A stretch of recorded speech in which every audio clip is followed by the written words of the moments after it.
जय सिया राम। मैं पंडित कुलदीप मिश्रा शास्त्री स्वागत करता हूं आप सभी का आपके ही अपने YouTube चैनल में।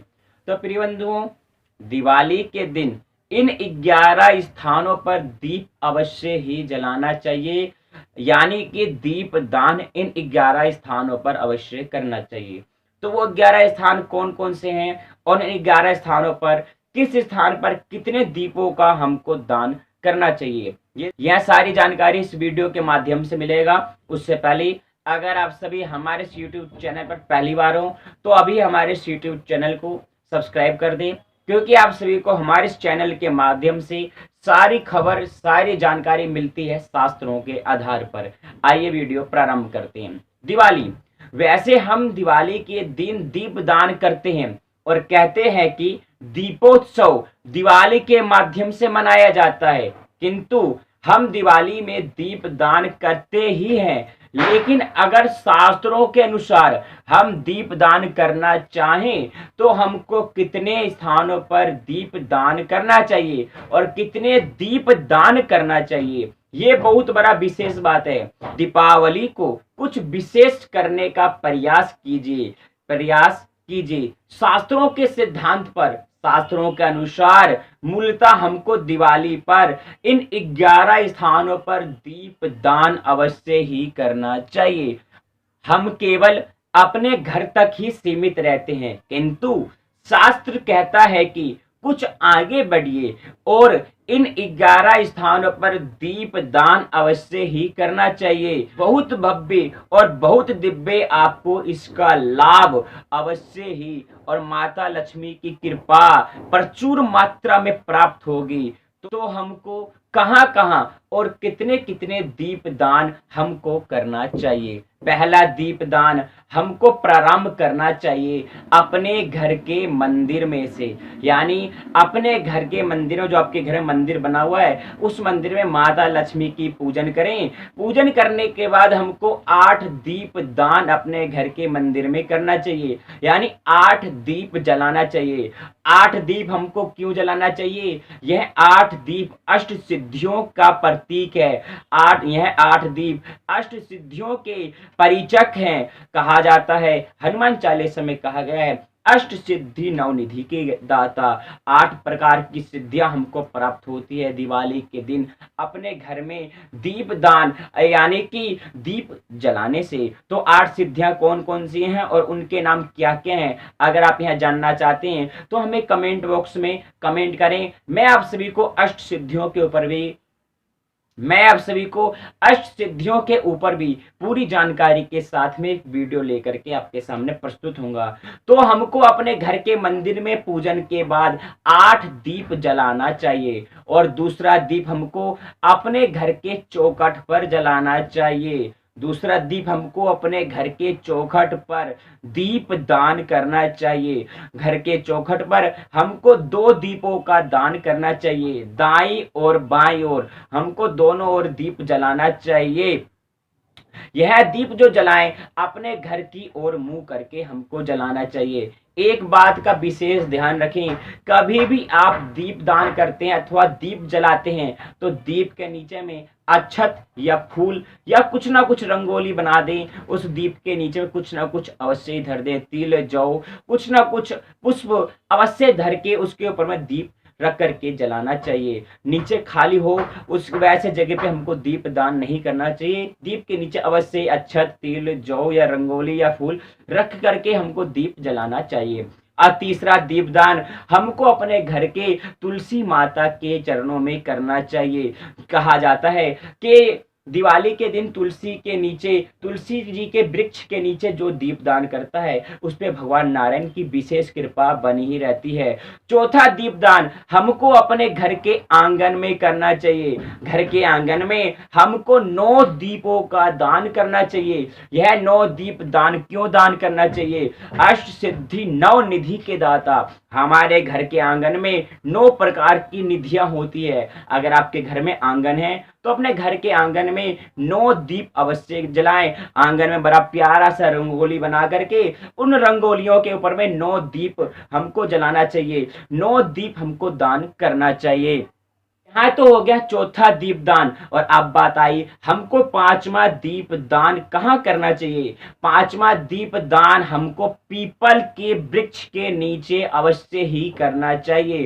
कहा जाता है पीपल के वृक्ष के नीचे घी का दीपदान, जो व्यक्ति कर्ज में डूबा हुआ है, जो व्यक्ति कर्ज में डूबा हुआ है, अगर वह व्यक्ति दिवाली के दिन पीपल के वृक्ष के नीचे घी का दीप दान करता है तो उसे उसके कर्ज से मुक्ति मिल जाती है। कर्ज से ऊपर धीरे धीरे होने लगता है। एकदम से तो आप ऊपर नहीं हो सकते हो, लेकिन समय समय अनुसार धीरे धीरे करके आप अपने कर्जों से भी मुक्त होने लगते हैं।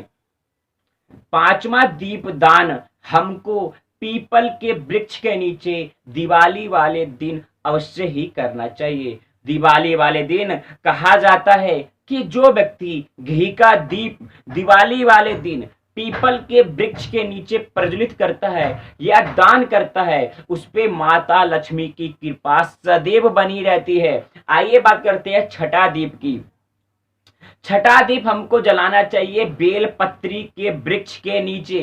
बेलपत्री के वृक्ष के नीचे, बेलपत्री का वृक्ष में माता लक्ष्मी का वास कहा गया है शास्त्रों में कि बेलपत्र के वृक्ष में भी माता लक्ष्मी का वास माना गया है। तो जो व्यक्ति बेलपत्र के वृक्ष के नीचे दीप का दान करता है उस पर भी माता लक्ष्मी की सदैव कृपा बनी रहती है।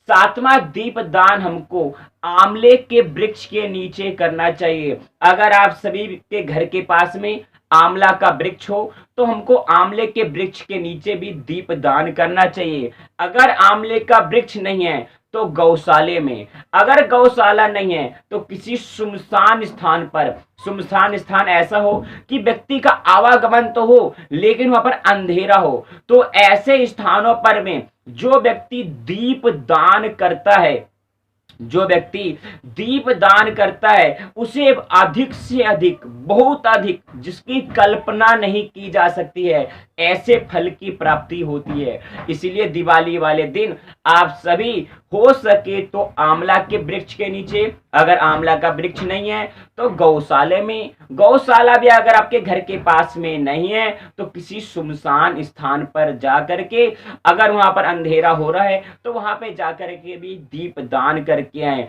ऐसा करने से आपको बहुत अधिक से अधिक फल की प्राप्ति होती है।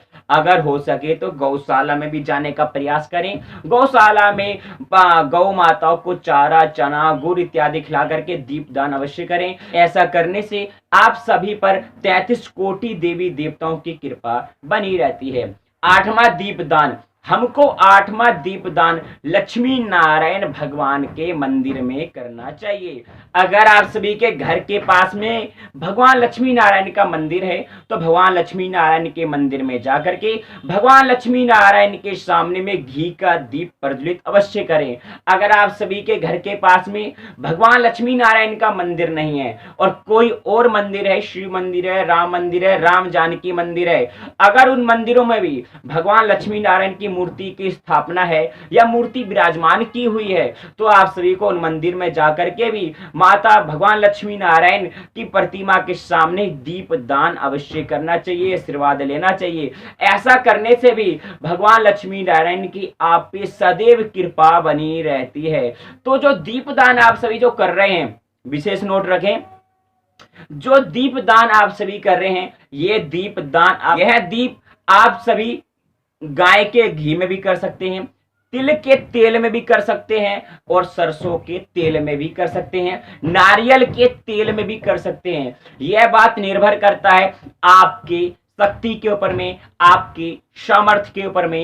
इन चारों तरलीय पदार्थों में से किसी में भी दीप प्रज्वलित करके दीप का दान कर सकते हैं। चारों में दीप जलाने का अपना अपना महत्व है। घी का दीप दान करने का अलग महत्व है, तिल के तेल का दीप दान करने का अलग महत्व है, गोले के तेल का दीप दान करने का अलग महत्व है, सरसों के तेल का दीप दान करने का अलग महत्व है। तो चारों में दीपदान करने का 4 तरीके का महत्व है। सबसे ज्यादा यह निर्भर करता है कि आपका सामर्थ्य कैसा है। तो अपने सामर्थ्य के अनुसार आप सभी इन चारों में से किसी में भी किसी चीज का भी दीप दान अवश्य ही करें। अथवा दीपदान अवश्य करें। आइए बात करते हैं 9वां दीपदान। तो 9वां दीपदान जो है ये बहुत ही विशेष है, विशेष से भी विशेष है। यह 9वां दीपदान आपको करना है, शिवालय में जाकर के यह दीपदान करना चाहिए। यानी आपके घर के पास में जो शिव मंदिर है, शिव मंदिर में जाकर के भोले बाबा का प्रदोष काल में जाइए, भोले बाबा का स्नान पूजन बंदन मिठाई फल फूल नवेद चढ़ा करके पूजन करके, अथवा पूजन करने के बाद पूजन करने के साथ में धूप दीप दिखा करके फिर पुनः अलग से एक दीप दान उनके निमित्त दिवाली वाले दिन एक दीप दान अवश्य करें। साथ ही परमात्मा का आशीर्वाद लेकर के वहां मंदिर में विराजमान पंडित जी का आशीर्वाद लेकर के द्रव्य दक्षिणा एवं मिठाई दे करके उनसे आशीर्वाद लेकर के दिवाली की शुभकामना देते हुए उनसे आशीर्वाद लेकर के अपने घर में आए। तो ऐसा करने से भी आप सभी पर भगवान भोलेनाथ की कृपा आप सभी पर बनी रहती है। बोलिए श्री शिवाय नमस्तुभ्यम, उमापति महादेव की जय। तो आप सभी दिवाली वाले दिन 9वां दीपदान जो है शिवालय में जाकर के अवश्य ही करें। 10वां दीपदान यह बहुत ही मुख्य है। यह दीपदान आपको अपने घर के रसोई में करना है। हम लोग चारों तरफ दीपदान करते हैं लेकिन अपने घर के रसोई को भूल जाते हैं। मेरा मानना तो यह है कि घर के रसोई में ही पंच देवताओं का वास है, मां अन्नपूर्णा का वास है। तो हम सभी को अपने घर की रसोई में भी दीपदान अवश्य ही करना चाहिए। तो आप सभी 10वां दीपदान अपने घर की रसोई में करें। और 11वां दीपदान जो अंतिम दीपदान है वह आपको करना है अपने घर के छत पर करना चाहिए, जिसे बोलते हैं आकाश दीपदान।